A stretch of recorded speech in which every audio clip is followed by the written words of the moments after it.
तर आपला वेळ सत्कारणी लागत असेल, चांगल्या कामासाठी जात असेल, तर त्यात वाईट असं काहीच नाही.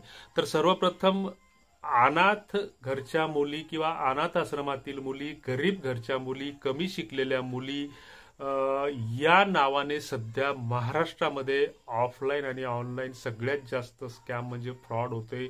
सगळ्यात जास्त फसवणूक या गोष्टीतून होते. आणि या विशेष म्हणजे या फसवणुकीची फारशी कुठे बोंब किंवा वाच्यता होत नाही.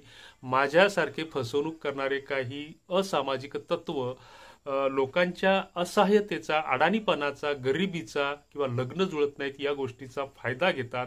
आणि हा फायदा घेत असताना आम्ही अनाथाश्रमातून बोलतोय किंवा अनाथाश्रमातील आमच्याकडे मुली आहेत या नावाने 2,000, 5,000, 7,000 घेतात, नंतर फोन बंद करतात.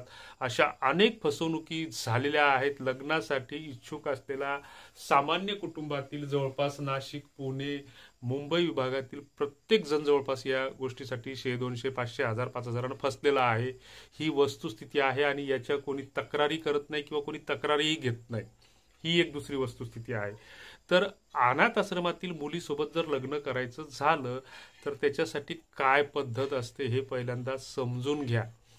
पहिली गोष्ट ही लक्षात घ्या की महाराष्ट्रामध्ये अनाथाश्रमांची जी काही संख्या आहे तर ती अगदी बोटावर मोजण्या इतकी आहे. म्हणजे 10-12च्या वर अनाथाश्रम नाहीत. दुसरी गोष्ट अशी की ज्या मुलींना आपण अनाथ म्हणतोय आणि आता लग्नामध्ये आपल्या समाजात आपल्याला मुली मिळत नाहीत म्हणून आपण त्या अनाथ मुली स्वीकारायसाठी तयार झालो, ही एक चांगली गोष्ट आहे. की कुठेतरी जे का रंजले गांजले त्याशी म्हणे किंवा ज्या निराधारांना किंवा अनाथांना आधार देणं ही एक चांगली मानसिकता आहे, एक सकारात्मक भूमिका आहे असं म्हणायला हरकत नाही. परंतु दुसऱ्या बाजूने हा सुद्धा विचार केला पाहिजे की ज्या अनाथ मुली आता स्वीकारण्यासाठी आपण तयार आहोत तर त्या अनाथ मुलींना 15 वर्षाआधी, 20 वर्षाआधी किंवा 25 वर्षाआधी अनाथ कोणी बनवलं? त्या काही परदेशातून किंवा विदेशातून आलेल्या नाहीयेत किंवा आयात केलेल्या नाहीत. तर आपल्याच समाजातील, आपल्याच समाज बांधवांनी कुणीतरी त्यांना बेवारस सोडलं. म्हणजे अनाथ हे 2 प्रकारचे असतात. एक नैसर्गिक अनाथ आणि दुसरे मानवनिर्मित त्याला म्हणू आपण. की कुठेतरी बेवारसपणे तुम्ही सोडून दिल्या. दुसऱ्या प्रकारामध्ये एखाद्या मुलीच्या दुर्घटनेमध्ये मुलाचे किंवा मुलीचे आई वडील गेले, एखादी नैसर्गिक आपत्ती तिच्या पाठीमागे कोणीच नाही राहिलं सांभाळण्या करण्यासाठी, तर अशा रीतीनं ती अनाथ बनत असतील तर त्याला नैसर्गिक अनाथ म्हणू. परंतु जाणीवपूर्वक काही मुली अनाथ सोडलेल्या आहेत आणि आता त्यांना पुन्हा स्वीकारण्यासाठी आपण रांग लावून उभे आहोत. 4 वर्षाच्या आधी कोल्हापूरमध्ये एक बाल संस्कार केंद्र आहे, अनाथ आश्रम त्या नावाने चालला जातो. आणि त्या अनाथ आश्रमाने एक ठराव घेतला की बा इथे जे काही 2 मुली आहेत तर त्यांच्या लग्नाचा प्रस्ताव आला आणि तो जाहीर झाला. तर त्या लग्नासाठी जवळपास 400 इच्छुक मुलांनी अर्ज केले. जवळपास ही परिस्थिती 4-5 वर्षापूर्वीची आहे. याच्या तुम्हाला गुगलवर बातम्याही सापडतील, प्रिंट मीडियाच्या आणि जवळपास इलेक्ट्रॉनिक मीडियामध्ये सुद्धा ह्या बातम्या तुम्हाला सर्च केल्या तर सापडतील. ही परिस्थिती आणखीन तेव्हापासून भयानक होत गेली. लग्न जुळत नाहीत ही ओरड सगळीकडे होते. आणि त्या दृष्टीनं जे काही अनाथ आश्रम आहेत महाराष्ट्रामध्ये, मग भुसावळ असेल, साई अनाथालय असेल किंवा अजून जे काही महाराष्ट्रामध्ये जे काही 10-15 अनाथ आश्रम आहेत, तर पहिली गोष्ट ही समजून घ्या की त्या अनाथ आश्रमाकडे मुली नाही आहेत. आणि दुसरी गोष्ट, कुठे अपवादात्मक स्थितीत 1-2 मुलगी असेल तर प्रत्येक अनाथ आश्रमाचा हा बायलाज म्हणजे नियम हा किंवा घटना ज्याला म्हणू ती वेगवेगळी असते. ती वेगवेगळ्या नियमानं तयार केलेली असते की त्यांचे बायलाज ठरलेले असतात किंवा त्यांचं मॅनेजमेंट असतं. तर ते पहिल्यांदा त्याच्यावर ठराव घेतं. त्याच्यानंतर त्यांचं जर एखादं ऍडमिनिस्ट्रेटिव्ह डिपार्टमेंट असेल, जसं उदाहरणार्थ समाज कल्याण असेल किंवा एखादी मुलगी जर कोर्टात थ्रू आली असेल तर त्यांची त्यांना रीतसर परवानगी घ्यावी लागते.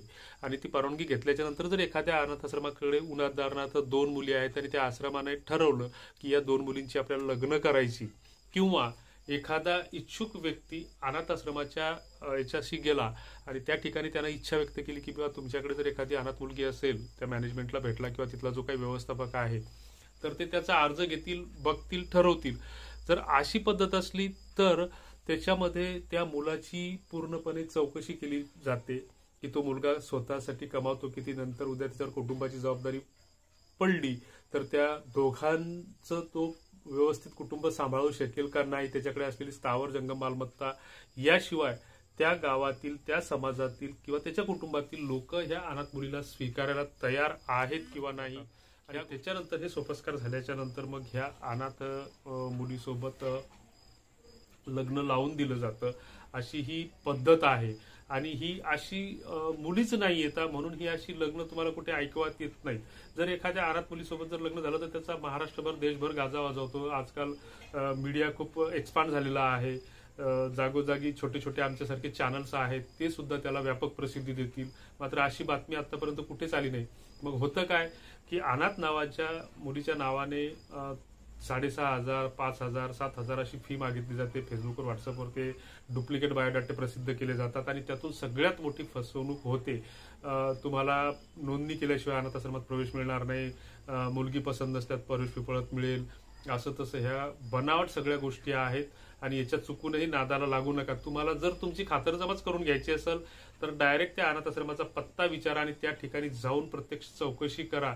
बऱ्याचदा नगरच्या नावाखाली, कोल्हापूरच्या नावाखाली, सोलापूरच्या नावाखाली हे सगळे रॅकेट आहेत फसवणूक करणारे. याच्यापासून सावध राहा.